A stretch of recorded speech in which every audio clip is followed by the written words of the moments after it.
নোয়াখালী থাইকে আমি বিড়িখানা ছাড়িয়ে দিছিলাম, না তো আমির ভাই বিড়িখানা সারা ভিডিওটা দেখছে। আমার আমির ভাই কইতাছে হঠাৎ করে আপনি বিড়িখানাটা ছাড়িয়ে দিলেন কি লেগা? আমি কইতাছে কি বিড়িখানাটা আবার ধর্ম? কয় না এটা কই না।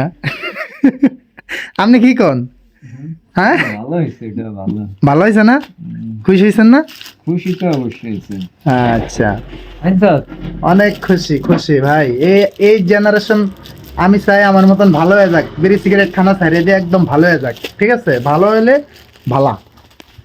আমির ভাইয়ের দোকান থেকে আমি একটা পাঞ্জাবি কিনছি, চাই এই পাঞ্জাবি এটা।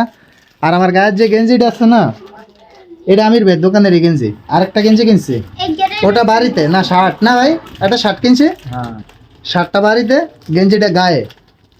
তো এখন আরেকটা পাঞ্জাবি কিনছি। আমির ভাইয়ের দোকান তো আমি অনেক মার্কেট করছি এই কদিনে, না ভাই? জি হ্যাঁ আচ্ছা,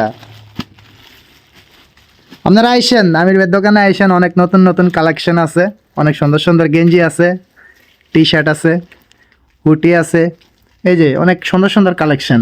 চাইলে বাকিলা বাজার, কফি হাউস রোড, রেল ক্রসিংয়ের আগে হক ফার্মেসির যে দোকানটা, এর দক্ষিণের সাইডের দোকানটাই হইলো বাইয়ের, ঠিক আছে? বাকিলা বাজারে আপনারা আইসেন, আইসা এখান থেকে অনেক নতুন নতুন কালেকশন আছে, নিয়ে যান। আমি কিন্তু অনেক মার্কেট করি এই জায়গা থেকে, না ভাই? জি। আচ্ছা, তা ঠিক আছে, ভালো থাকবেন সবাই।